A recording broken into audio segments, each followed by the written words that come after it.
नमस्कार दोस्तों आज हम बहुत ही अच्छे विषय पर बात करेंगे। हमारा आज का विषय है निर्निंद, निरालोचन और निर्ज्ञान। इसको समझने के लिए हमें निंदा, आलोचना और ज्ञान को समझना होगा। निंदा हमेशा पर्सनलाइजेशन से रिलेटेड होती है, व्यक्तिगत होती है। किसी व्यक्ति को लेकर यदि कुछ भी कहा जाए, उसकी बुराई की जाए, उसे निंदा ही कहा जाता है। किसी भी व्यक्ति के बारे में यदि हम गलत या सही कुछ भी बता रहे हैं, वह निंदा ही कहलाती है। जैसे किसी व्यक्ति ने बुरे काम किए, अब बुरे काम जरूर किए हैं उसने, लेकिन उन बुरे कामों को बताना निंदा है। और किसी व्यक्ति ने अच्छे काम किए तो उसके अच्छे कामों को बताना प्रशंसा है। तो जीव या तो निंदा करता है या प्रशंसा करता है।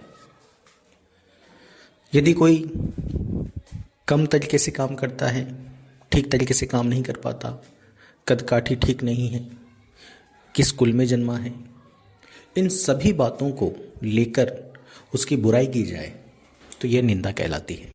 किसी भी व्यक्ति के बारे में गलत कहना, उसकी बुराई करना, उसका विश्लेषण करना निंदा ही कहलाती है। अब आते हैं हम आलोचना पर। आलोचना क्या होती है? किसी भी विचार की बुराई करना आलोचना कहलाती है। निंदा से थोड़ी ठीक आलोचना होती है।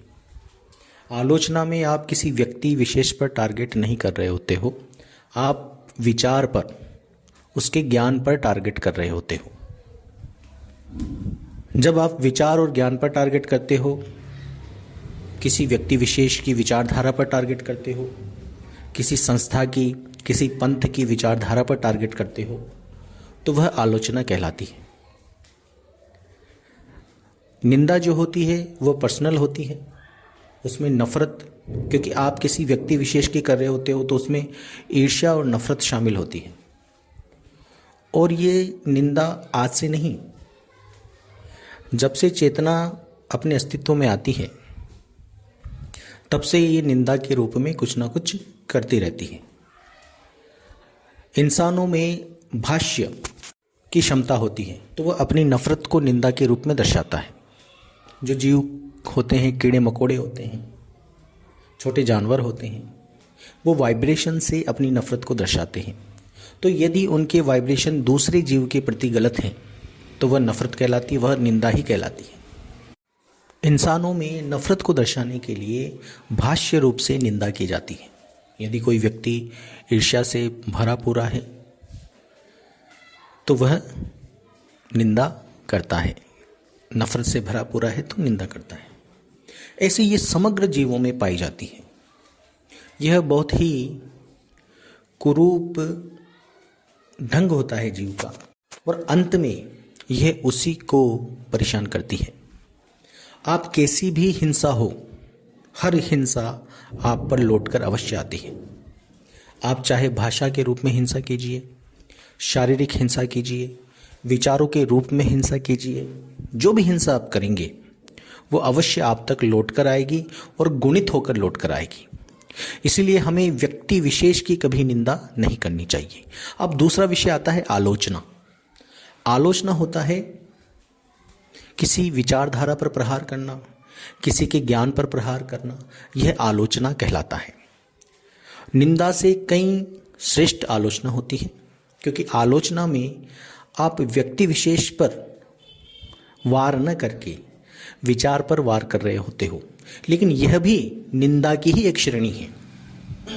आलोचना भी एक निंदा की ही श्रेणी है। आप किसी व्यक्ति विशेष, पंथ विशेष का ज्ञान उठाते हो और उस पंथ विशेष पर अपनी बात रखते हो, तो यह आलोचना कहलाती है। गलत सही जो भी बोलते हो आप, चाहे गलत बोलो उसके बारे में, जितनी आपकी समझ होती है उतना ही आप बोलते हो। यदि आपकी समझ उसको सही तरीके से जान पा रही है तो आप सही बोलोगे, तो ये कहलाएगी सही आलोचना। और उसके बारे में सही नहीं जान पा रहे हो तो ये कहलाएगी गलत आलोचना। लेकिन आलोचना भी एक हिंसा ही होती है। आलोचना भी वापस मुड़कर आपके पास आती है। यदि आप आलोचक बनते हैं तो आप जो गलतियां करते हो तो आपके फिर दूसरे आलोचक बन जाते हैं। इस तरह से निंदा और आलोचना दोनों जीव का गुण है। अब तीसरा जो सर्वश्रेष्ठ अवस्था होती है, इन तीनों में निंदा, आलोचना और ज्ञान में वह सर्वश्रेष्ठ ज्ञान होता है। ज्ञान के अंदर व्यक्ति विशेष की भी आलोचना नहीं होती, न निंदा होती, न विचार की निंदा होती, मतलब न उसमें निंदा होती न ही आलोचना होती। आप सीधा अपनी बात रखते हो, जो भी आपने समझा है वो बात आप रखते हो, और दूसरों को आहत न पहुंचे ऐसी बात रखते हो, तो उसे कहा जाता है ज्ञान। आपको जो भी समझ में आया, आपने वो बात रखी, उसको ज्ञान कहते हैं। तो जीव 3 दशा में विचरण करता है। जो सबसे निकृष्ट अवस्था के जीव होते हैं वह निंदा में विचरण करते हैं। वो जब भी कुछ भी बात करेंगे व्यक्ति विशेष पर बात करेंगे। यह बिल्कुल निकृष्ट वृत्ति के जीव होते हैं। दूसरे जीव थोड़े उससे श्रेष्ठ होते हैं, वह आलोचक होते हैं। वह विचार विशेष की निंदा करते हैं। यदि विचारों की निंदा है तो वह आलोचना कहलाएगी। और तीसरे जो उच्च कोटि के सर्वश्रेष्ठ व्यक्ति होते हैं वो हमेशा न तो आलोचना करते हैं न ही निंदा करते हैं। उन्होंने जो समझा वह बिना किसी को आहत किए अपनी बात रखते हैं, उसको कहते हैं ज्ञान। जैसे आप कोई भी विषय पे अपनी बात रखते हो बिना किसी व्यक्ति को, बिना किसी के विचार को परेशान किए हुए, तो इसे हम ज्ञान कहते हैं। तो ये 3 दशाओं में जीव विचरण करता है। अब इन्हीं तीनों दशाओं का उल्टा, जैसे निंदा की प्रशंसा होती है, आलोचना की भी प्रशंसा होती है, किसी विचार की प्रशंसा करना वो आलोचना का विपरीत हो गया। और ज्ञान का विपरीत अज्ञान होता है कि किसी को भी परेशान किए हुए आप अपना अज्ञान भी रख सकते हो। यदि आपको कोई चीज़ समझ में नहीं आई, आधी अधूरी टूटी फूटी जो भी चीज़ आप रखते हो, तो वो आपने अपना अज्ञान रखा। लेकिन अज्ञान और ज्ञान दोनों ही रखा, यदि उसमें व्यक्ति की या विचार की निंदा नहीं है तो वह किसी को आहत नहीं करता।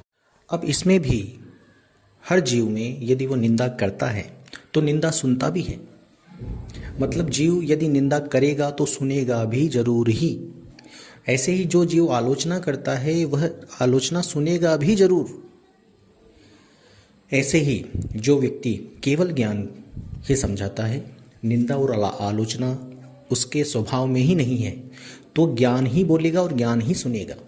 तो यदि कोई व्यक्ति निंदा में रत है, आलोचना में रत है, तो वो कहेगा भी और सुनेगा भी। तो ऐसे जीव निश्चित ही प्रकृति की सबसे निचले दर्जे के बहाव में बह रहे होते हैं। प्रकृति के भी बहाव का तल होता है।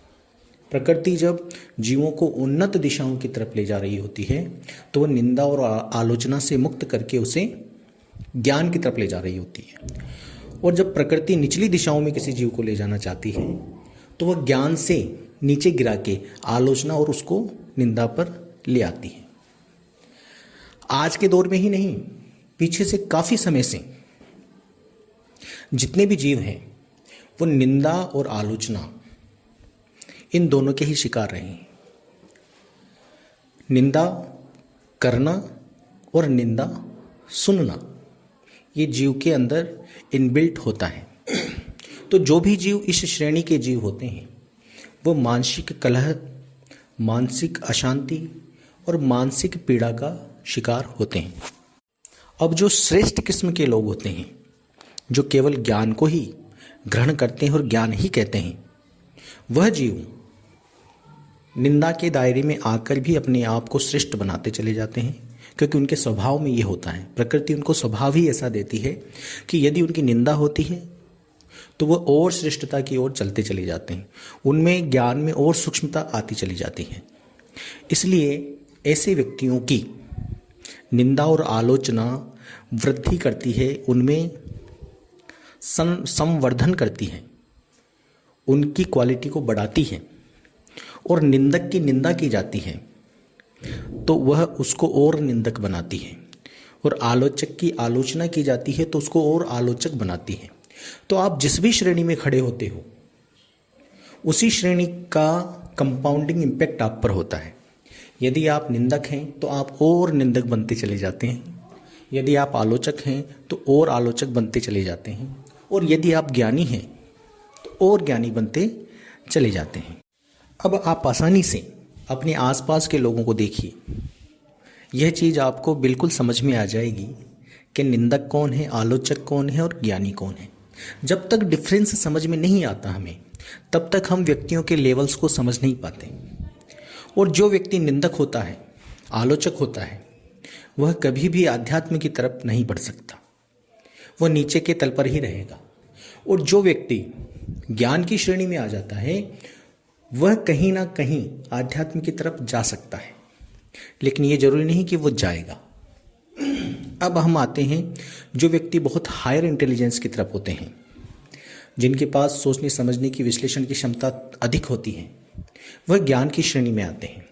वह अधिकतर ऐसे लोग किसी की आलोचना और निंदा करते पाए नहीं जाते, क्योंकि वह आलोचना और निंदा को भी छांट देते हैं और केवल सार वस्तु को ग्रहण करते हैं और सार वस्तु को ही कहते हैं। लेकिन जो व्यक्ति निंदा और आलोचना में फंसते हैं, वो सार वस्तु को जाने देते हैं, व्यक्तिगतता को पकड़ते हैं, व्यक्ति विशेष को पकड़ते हैं, विचार विशेष को पकड़ते हैं, वो सार को ग्रहण नहीं करते, इसलिए वो उसी में फंसकर रह जाते हैं। तो यहाँ पर इसी बात को कई सारे मत में हंस और बगुले से कहा गया है। जो बगुला होता है वो निंदा और आलोचना में फंसकर रह जाता है, और जो हंस होता है वो सार को निकालकर समझता है, मतलब वह ज्ञानी की श्रेणी में आ जाता है। कभी भी किसी भी निंदक की, किसी भी आलोचक की संगत करके कोई भी ज्ञान की श्रेणी में नहीं आ सकता, क्योंकि निंदक के वाइब्रेशन से आपको निंदा ही मिलेगी और कंपाउंडिंग इम्पैक्ट के साथ आपको उसकी वृत्ति ही हासिल होगी। इसलिए संगत का बहुत गहरा इंपॉर्टेंस होता है। संगत ही आपको तराशती है, संगत ही आपकी आगे के जीवन की इमारत को तय करती है। संगत ही आपके हृदय और आपके बुद्धि के नगर को नया स्वरूप या तो बिगाड़ने का स्वरूप देती है या सुधारने का स्वरूप देती है। हमारी बुद्धि और हमारे हृदय, जो हमारे भाव हैं, उनका भी बहुत बड़ा नगर होता है। जैसे हम आँखों से बाहरी नगर में रह रहे होते हैं, वैसे ही विचार और भाव से भी हमारे नगर हैं कि किस तरह के भाव हम में आ रहे हैं, उसी नगर में हम रह रहे होते हैं। किस तरह के विचार हम में आ रहे होते हैं, उसी नगर में हम रह रहे होते हैं। संगत का बहुत गहरा असर पड़ता है। निंदकों के बीच में रहने वाला, निंदकों की सुनने वाला, निंदा सुनने वाला व्यक्ति कई सारे जन्म तक निंदा करने वाला और निंदा सुनने वाला ही बनकर रह जाता है। उसको ज्ञान की बात बिल्कुल नहीं सुहाती। ज्ञान न्यूट्रलिटी में होता है, ज्ञान एक निष्पक्ष भाव में होता है। इसलिए जो पक्षीय भाव के व्यक्ति होते हैं, जो पक्ष लेते हैं विचार का और व्यक्ति का, या उसके विपक्ष में होते हैं, वह व्यक्ति कभी भी सही चीज को आकलन नहीं कर पाते, इसलिए वह ज्ञानी की संगत में नहीं आ पाते। ज्ञान की बात और ज्ञानी की बात उनको समझ में नहीं आ पाती। लेकिन देखिए, ये तीनों दशाएं ही जीव की हैं। अभी मैंने निर्ज्ञान, निंद और निरालोचक के बारे में बताया ही नहीं आपको। अभी केवल मैं जीवों की स्थितियां बता रहा हूं कि जीव भी तीन श्रेणी में होते हैं, एक निंदक, एक आलोचक और एक ज्ञानी। अब इन तीन स्थितियों में भी सबसे श्रेष्ठ जो होता है वो ज्ञानी होता है। बाकी जो दोनों होते हैं वो बहुत ही निचले तबके के होते हैं। इसलिए हमें संगत कैसी करनी चाहिए? संगत निंदक की कभी नहीं करनी चाहिए, आलोचक की कभी नहीं करनी चाहिए। लेकिन ये कैसे आएगा? स्टेटमेंट देने से तो नहीं आएगा। तो आप जो भी हो, जो भी सुनते हो, जो भी समझते हो, ज्ञान से सुनो और समझो। उसमें निंदा शामिल नहीं होनी चाहिए, आलोचना शामिल नहीं होनी चाहिए। यदि निंदा और आलोचना शामिल है तो अपने आप को करेक्ट करो, अपने आप को सुधारो। अब इस स्थिति के बाद एक स्थिति आती है निंदा शून्यता की, आलोचक शून्यता की और ज्ञान शून्यता की। ये तीनों चीजें एक ही होती हैं, निंदा शून्यता, ज्ञान शून्यता और आलोचक शून्यता। जहां पर आपके लिए आध्यात्म में आगे बढ़ने के लिए ज्ञान की भी आवश्यकता की जरूरत ना पड़े, उसे ज्ञान शून्यता कहा जाता है। जहां निंदा की भी जरूरत ना पड़े उसको निंदा शून्यता कहा जाता है, और जहां आलोचना की भी जरूरत ना पड़े उसको आलोचन शून्यता कहा जाता है। यह शून्य अवस्था होती है, यह रिक्त अवस्था होती है, जहां पर आप रिक्तता को महसूस करते हो। लेकिन यह भी परमात्मिक अवस्था नहीं है, यह निरात्म अवस्था नहीं है, यह अमृत अवस्था नहीं है, क्योंकि रिक्तता कभी भी अमृत अवस्था नहीं हो सकती। रिक्तता के बाद आपको तात्विक भराव मिलेगा ही। जैसे ही ज्ञान है तो उसके बीच में ज्ञान शून्यता का गैप आएगा, फिर नया ज्ञान आएगा। ऐसे ही निंदा में निंदा शून्यता, फिर निंदा, एक साइकिल चलती है, ये प्रतिवर्ती है, ये रिवर्सिबल साइकिल है। तो यहां स्थितियां देखो कैसी आई। अगर ज्ञान को भी लें तो ज्ञान और फिर अज्ञान और फिर ज्ञान शून्यता, ये 3 स्थितियां मन की होती हैं, ज्ञान, अज्ञान और ज्ञान शून्यता। निंदा, प्रशंसा और निंदा शून्यता, आलोचना, प्रशंसा और आलोचन शून्यता, ये हर चीज की 3 स्थितियां हो गई। जैसे ज्ञान का उल्टा अज्ञान, निंदा का उल्टा प्रशंसा, आलोचना का उल्टा प्रशंसा। बस विचारों की प्रशंसा हो गई, इधर आलोचना में विचारों की निंदा हो गई। इस तरह से 3 स्थितियां आ गई, द्वैत और अद्वैत इसमें क्रिएट हुआ। अब जो अमर स्थिति है, अमृत स्थिति है, प्रेम की स्थिति है, सत्य की जो स्थिति है, वो निर्निंद है, निरालोचक स्थिति है, वह निर्ज्ञान स्थिति है, ज्ञानातीत स्थिति है। निर्निंद मतलब वहां पर निंदा का, आलोचना का कोई स्थान हो ही नहीं सकता। जो अमृत से लबालब है, ठसाठस है, जो अमृत से पूरमपूर है, उसमें न तो निंदा का स्थान है, ना ही आलोचना का स्थान है, ना ही ज्ञान का स्थान है। वहां पर केवल और केवल अमृत है, अमर शांति है, अमर ठहराव है, अमर स्थिरता है, सदा कल्याणकारिता है, समर्थता है, चमत्कारिता है, और जीव के लिए अभी अमर रूपांतरण है। परमात्मा की कृपा सदैव सब पर है। वह कृपा हमको सम्मुखता से मिलती है, और सम्मुखता की समझ अनंत जन्मों से जाने अनजाने में जो कृपा हमको मिलती आ रही होती है, उसी कृपा के प्रताप से, उसी कृपा की रहम से हमें सम्मुखता का ज्ञान होता है। पूर्णता जब थ्रेशोल्ड पॉइंट पे आते हैं तो सम्मुखता का ज्ञान होता है। अन्यथा बिना कृपा के किसी भी जीव को सम्मुख होने का भी पता नहीं चलेगा, क्योंकि जीव सदा सम्मुख है संसार के, तो विमुख है परमात्मा से। और संसार में ये सारी चीजें आ जाएंगी, निंदा, आलोचना और ज्ञान, ये संसार का है, और परमात्मा ज्ञानातीत है। और उस ज्ञानातीत की समझ कैसे मिलेगी? ज्ञानातीत की समझ मिलती है परमात्मा से, कि अनंत जन्मों की जाने अनजाने में जो मिली कृपा है, उससे ये समझ मिलती है। परमात्मा सदा निर्चेतन अवस्था में रहता है। निर्चेतन अवस्था का मतलब है हमारे मन की 3 अवस्थाएं होती हैं, एक चेतन अवस्था, एक अवचेतन अवस्था और एक अचेतन अवस्था। अचेतन अवस्था सारे डेटाज का डेटा हाउस है, और चेतन अवस्था हमारा आउटपुट है, कि हम कैसे आउटपुट देते हैं उस डेटा से। जैसे सुनना, देखना, एहसास करना, ये आउटपुट है। ये चेतनता दिखाने के हमारे मार्ग हैं। और अवचेतन जो होता है, सबकॉन्शियसनेस, वह एक कैचे है, एक रैम है। जैसे कि कंप्यूटर में रैंडम एक्सेस मेमोरी होती है, तो अवचेतन से जो थोड़ा बहुत डेटा उसके पास होता है, वही डेटा, मतलब अवचेतन से चेतन तक डेटा पहुंचाने का जो सेतु होता है, उसको हम सबकॉन्शियस माइंड कहते हैं, सबकॉन्शियसनेस कहते हैं, अवचेतन मन कहते हैं। तो अवचेतन का भी कुछ डेटा हाउस होता है। जैसे कि अगर मोबाइल हम लेते हैं तो इसमें किसी में 4 GB की रैम आती है, तो ये अवचेतन माइंड है उसका, मेमोरी का। तो इसके पास भी एक डेटा होता है जो अपर लेयर का डेटा होता है अचेतन का, वह सबकॉन्शियस का ही डेटा होता है। तो उससे डेटा ले लेकर यह चेतन मन को देता रहता है। और इन तीनों अवस्थाओं से जो पार है वो निर्चेतन है। निर्चेतन में कोई आवागमन नहीं है, न कोई डेटा है, अभिलेख मुक्त है।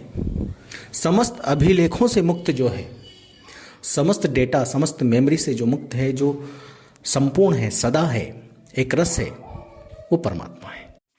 तो वह कॉन्शियसनेस, सब कॉन्शियसनेस और अनकॉन्शियसनेस के पार निर्चेतन है। Beyond consciousness, beyond unconsciousness, beyond सब कॉन्शियसनेस। अब ये सारी अवस्थाएं मिटें, चेतन, अवचेतन और अचेतन की, तब जाकर निर्चेतन बचता है। अब ये तीनों अवस्थाएं जीव की कैसे मिटे? तो ये संपूर्ण जीवत्व मिटेगा, संपूर्ण चैतन्यता मिटेगी, तब जाकर ये निर्चेतन ही बचेगा। उसके लिए हमें क्या करना है? उसके लिए हमारे कॉन्शियस माइंड को यदि समझ मिली परमात्मा की, तो कॉन्शियस माइंड से हम महिमा करते हैं, ताकि सबकॉन्शियस और अनकॉन्शियस के पास उस निर्चेतन की समझ बने। जब उस निर्चेतन की समझ बनती है तो वह निर्चेतन एक ऐसा एंटीवायरस समझिए कि चेतनता, अचेतनता और अवचेतनता तीनों को डिस्ट्रॉय कर देती है। तो वो एंट्री करनी पड़ती है हमें महिमा से, एहसास से। जब महिमा और एहसास से हम एंट्री करते हैं, उसकी निरहसास की एंट्री करते हैं, निरअभिलेख की एंट्री करते हैं। अभिलेख क्या है? डेटा। तो जो डेटा से मुक्त है पूर्णतः, डेटा शून्यता से भी, अभिलेख शून्यता से भी जो मुक्त है, जो अजर अमर अविनाशी निजन्मा है, सर्वव्यापी है, जैसे ही उसकी एंट्री होती है हमारे अवचेतन अचेतन में, तो वहां से अवचेतन और अचेतन की को शुद्ध मिलना शुरू होती है और वह मिटाव की ओर अग्रसर हो जाता है। तो महिमा और एहसास इस तरह से काम करता है कि हम निरहसास की तरफ बढ़ सकें। इस तरह से हमारी सारी चेतनता, अचेतनता और अवचेतनता मिट जाती है। हर जीव के पास ये तीन स्थितियां होती हैं, तभी वो जीव है। चेतनता, अवचेतनता और अचेतनता। लेकिन नासमझी के कारण हम केवल चेतन को ही पकड़ते हैं, अवचेतन और अचेतन की बात नहीं समझते। बल्कि खेल, ज़्यादा बड़ा खेल तो अचेतन का है, जिसके ऊपर मैंने एक ऑडियो बनाया हुआ है, अचेतन की अनंतता। जब आप उसको सुनोगे तो आपको समझ में आएगा कि खेल तो अचेतन से चल रहा है, और अचेतन सदा अचेतन नहीं रहता, और चेतन सदा चेतन नहीं रहता। अचेतन चेतन में बदलता है, चेतन अचेतन में बदलता है। इसीलिए इस महाचक्र से हमें निकलना होता है। और इस महाचक्र से कैसे निकलते हैं?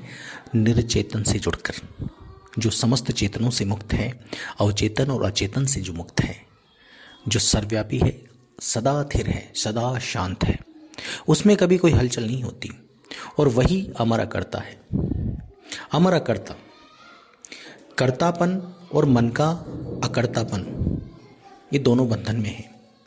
जो मन के कर्तापन और मन के अकर्तापन से जो मुक्त है, जो सदा अकर्ता भाव में है, वो कभी, और इसीलिए वो समर्थ है, क्योंकि जिसको करना पड़े वो समर्थ नहीं है।